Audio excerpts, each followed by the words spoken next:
Welcome back to the Daily Crypto Deep Dive. There are very few moments in modern history where a single individual or group has altered the structure of the world without ever being seen. No face, no interviews, no public recognition, no attempt to control the thing they created once it was released. And yet, the system they built now underpins a global market worth trillions, reshapes geopolitics, challenges central banks, and forces governments to respond. That person is known to us only by a name that may not even be real: Satoshi Nakamoto. And for more than 15 years, the absence of that person has been one of Bitcoin's greatest strengths, and its most unsettling mystery. There are people inside the Bitcoin world who have said, very seriously, that if you ever truly knew who Satoshi was, you'd sell your Bitcoin tomorrow. Not because Bitcoin would stop working, not because the code would suddenly fail, but because knowing who created it would fundamentally change how the world sees it, and how power might be applied to it. That idea sounds dramatic, almost conspiratorial, until you slow down and really think about what Bitcoin is. A monetary system with no issuer, no central authority, no founder issuing statements or guiding development. A system whose creator vanished at the precise moment it began to matter. And that disappearance wasn't accidental. To understand why, we need to go back to the very beginning. Not to a price chart, not to an exchange, but to an idea. Bitcoin didn't begin as a financial product. It began as a response. A response to a world in which trust had been repeatedly abused. Monetary policy had become opaque, and financial systems relied entirely on intermediaries that demanded belief rather than proof. Satoshi didn't set out to build a speculative asset. He set out to build a system where trust was replaced by verification. That distinction matters because it shapes everything that follows, including why Bitcoin was designed the way it was, why there are only 21 million coins, and why the identity of its creator was always going to be dangerous knowledge. One of the most common misconceptions about Bitcoin is that coins were somehow hidden, planted, or pre-created, as if Satoshi buried digital treasure that miners would later uncover. That isn't how Bitcoin works. There was no stash waiting to be found, no secret reserve coded into the system. Bitcoin doesn't contain coins until they are created in real time, under strict rules that apply to everyone equally. Satoshi didn't hide Bitcoin anywhere. He defined a process. At its core, Bitcoin mining is simply the mechanism by which the network agrees on history. Every roughly 10 minutes, the network allows one new block of transactions to be added. The miner who successfully creates that block is rewarded, not by taking coins from somewhere else, but by new coins coming into existence at that moment. This is known as the block subsidy, and it was written directly into the protocol. In the earliest days, that reward was 50 Bitcoin per block. Not because 50 was magical, but because participation was expected to be low. And it was. For a long time, Satoshi was mining largely alone. Not because he had special privileges, but because almost nobody else was paying attention. There was no competition, no market price, no incentive beyond curiosity and belief in the idea itself. This is how Satoshi accumulated what is now believed to be roughly 1 million Bitcoin. Not through cheating, not through pre-allocation, but by playing by the same rules everyone else was invited to play by, long before anyone else cared to do so. And here's where the story becomes truly strange. Those coins have never moved. Through every bull market, through every crash, through moments where selling even a fraction would have made Satoshi one of the wealthiest people who ever lived. The addresses associated with those early blocks remain untouched, frozen in time. In a system built entirely on transparency, that silence is deafening. It raises a question that has no easy answer. What kind of person creates something like this, benefits from it early, and then walks away completely? To answer that, we need to understand the deeper design choices behind Bitcoin, because nothing about it was accidental. Not the mining schedule, not the disappearance, and certainly not the number that continues to puzzle people to this day. And that's 21 million. It's an oddly specific number, too precise to be arbitrary, too small to be generous, too final to be accidental. And yet, there is no official explanation from Satoshi as to why that number was chosen. What we do know is how it was implemented. Bitcoin's issuance follows a strict, predictable schedule. Every 210,000 blocks, roughly every 4 years, the block reward is cut in half. This halving process continues until the issuance asymptotically approaches zero, and the total supply approaches, but never exceeds 21 million coins. This design does several things at once. It mimics the scarcity of gold, but improves on it by making supply perfectly predictable. It removes discretion entirely. No committee, no vote, no emergency adjustment.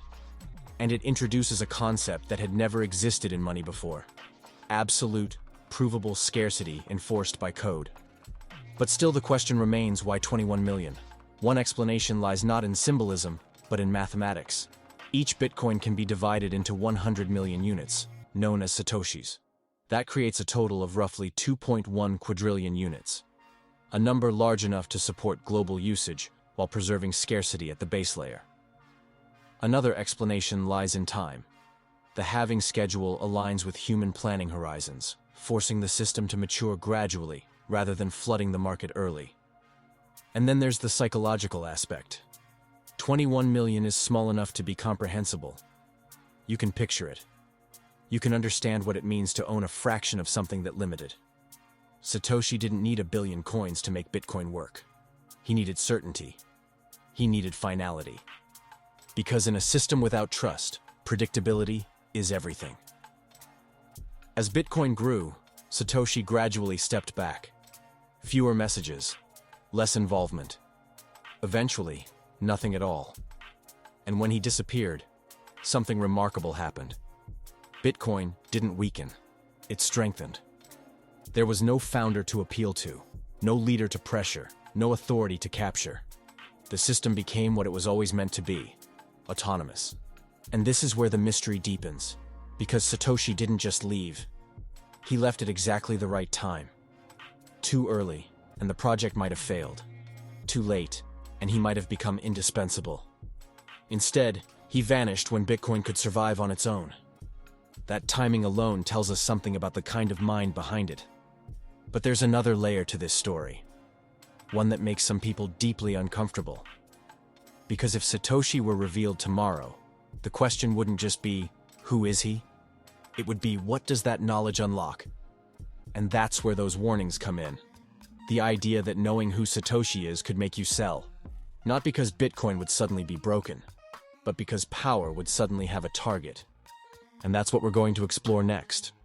Because after the break, we're going to talk about the people who have hinted at this risk, what they likely mean, who they might be referring to, and why attaching a human identity to Bitcoin's creation could change its perception forever.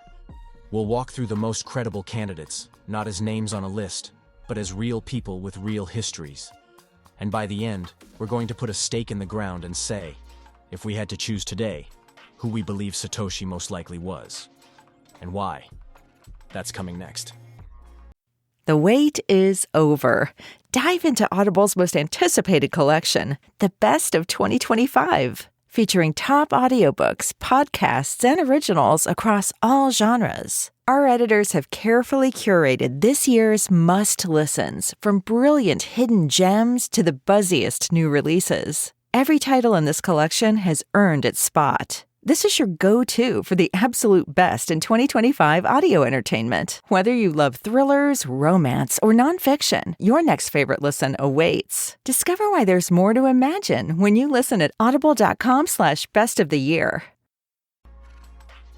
The idea that revealing Satoshi's identity could fundamentally change Bitcoin isn't something that comes from nowhere. It's a sentiment that's been expressed in different ways by people who understand systems, power, and incentives, not by casual observers. When people say, if you knew who Satoshi was, you'd sell tomorrow, what they're really pointing to isn't fear of the technology. It's fear of what happens when an abstract system suddenly has a human anchor. Bitcoin works in part because it has no center, no figurehead, no personality for the world to project intentions onto. The moment you replace an unknown entity with a real person, a nationality, a legal jurisdiction, a history, a set of beliefs, you collapse that abstraction. Bitcoin stops being an idea that emerged from nowhere and becomes a thing made by someone. And that subtle shift changes how institutions, governments, and markets think about risk. People who have raised this concern are usually not saying it loudly or dramatically. They tend to frame it quietly, almost cautiously. The argument goes like this. If Satoshi were revealed and still alive, the pressure on that individual would be immense. Legal questions would arise immediately. Intellectual property claims, tax questions, regulatory scrutiny, even national security considerations. Governments would want answers. Courts would want jurisdiction. The market would want reassurance. And Bitcoin itself doesn't need any of that. This is why the disappearance matters so much. By removing himself completely, Satoshi didn't just avoid personal risk. He eliminated a single point of failure for the system. There is no founder whose words can move markets. No creator whose arrest, death, or political alignment can be weaponized. The protocol exists on its own terms, governed by rules that don't care who wrote them. That's why the question of identity isn't trivial. It's structural. To really understand this, you have to imagine the alternative history. Imagine a world where Satoshi stayed active, where he gave interviews, where he commented on price, where he weighed in on protocol changes. Bitcoin might still exist, but it would not be the same thing. It would be a product, a platform, something with a leader. And leaders attract pressure.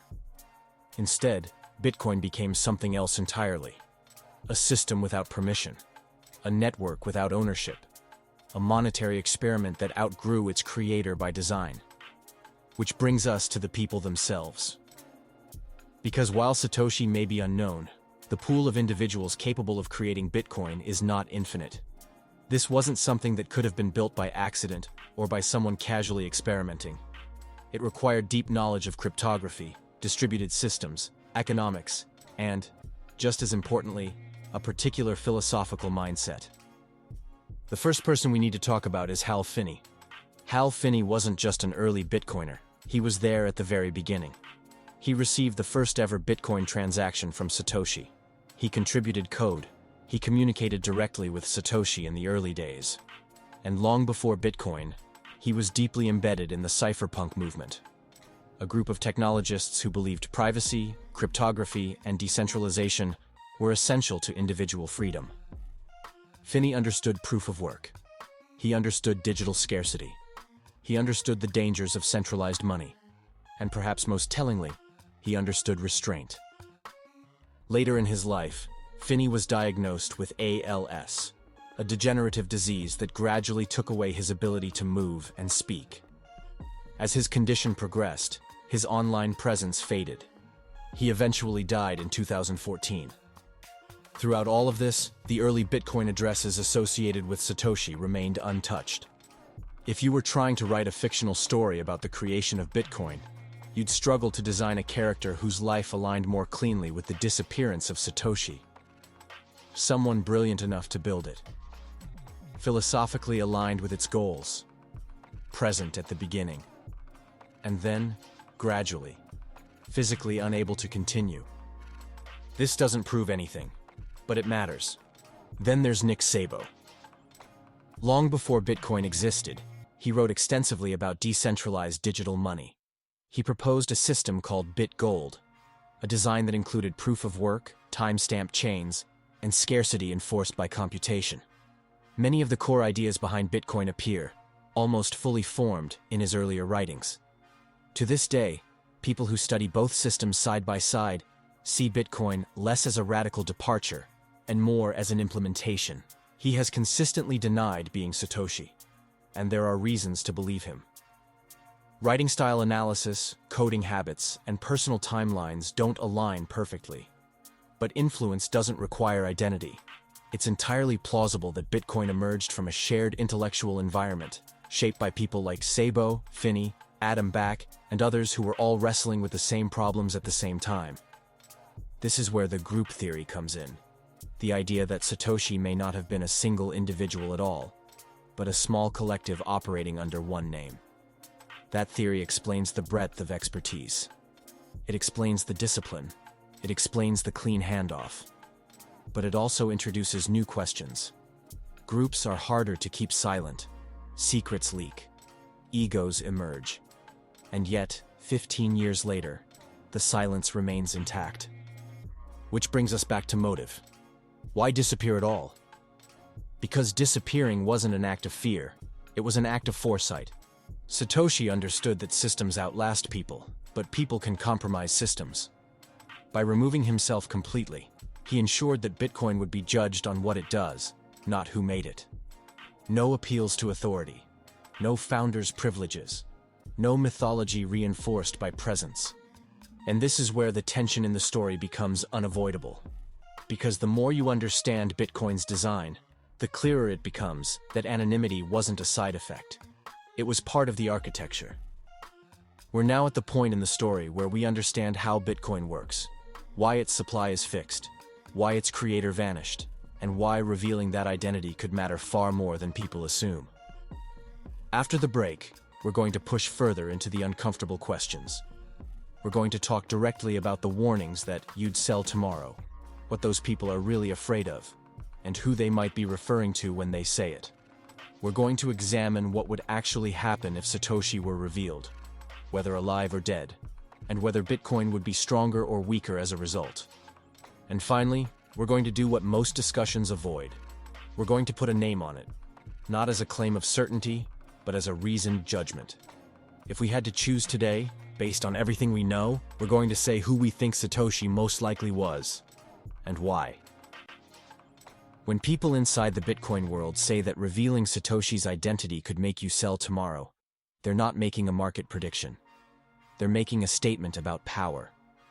Bitcoin is different from every system that came before it because it has no origin story that can be interrogated. There's no founder to subpoena, no company to regulate, no individual to pressure into making changes.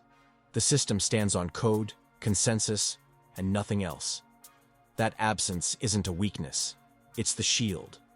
So when someone warns that knowing who Satoshi was could change everything, what they're really saying is that anonymity removed an entire attack surface. Once you attach a human being to Bitcoin's creation, you reopen it. Imagine for a moment that Satoshi were revealed tomorrow and proven beyond doubt. The first wave wouldn't come from markets. It would come from governments. Questions about jurisdiction would arise immediately. Which country does this person belong to? Which laws applied when Bitcoin was created? Were any financial regulations violated retroactively? Were there export controls on cryptography at the time? Could intellectual property claims be made? None of those questions affect Bitcoin's code, but they affect perception. And perception is how pressure begins. If Satoshi were alive, the pressure wouldn't stop at legal questions. Political pressure would follow. National security narratives would emerge. Central banks would want explanations. Media narratives would frame Bitcoin not as an emergent system, but as a weapon built by someone with motives. Whether those motives were benign or not would almost be irrelevant. The damage would come from the framing alone. That's why some early Bitcoiners argue that revelation itself is the risk, not who Satoshi actually was. This is also why the idea that you'd sell tomorrow isn't about panic. It's about uncertainty. Markets hate uncertainty when it changes the threat model. Bitcoin's threat model assumes no creator. Remove that assumption, and everything around it has to be reevaluated. But here's the crucial counterpoint, and it's one that often gets overlooked. Bitcoin doesn't require belief in Satoshi. It requires belief in math. The protocol doesn't change based on identity. Blocks still arrive. Halvings still occur. Nodes still verify independently. Even if Satoshi walked onto a stage tomorrow and proved who he was, Bitcoin wouldn't suddenly gain a kill switch. The code doesn't recognize authority. So the real question becomes psychological, not technical. Would people feel differently? Would institutions reassess risk? Would regulators become more aggressive? Possibly, at least in the short term. But history suggests something else as well. Systems that survive initial shock often emerge stronger once uncertainty is resolved. And this is where the alive versus dead question matters enormously. If Satoshi were definitively proven to be dead, the effect on Bitcoin's credibility would almost certainly be positive. It would confirm what many already believe, that Bitcoin truly has no owner, no influence, no fallback authority. The untouched coins would become a monument, not a threat, a sealed chapter in history. Markets might react briefly, but the long-term narrative would harden. Bitcoin would be cemented as the first monetary system that fully outlived its creator. If Satoshi were alive but remained silent, the impact would likely be muted.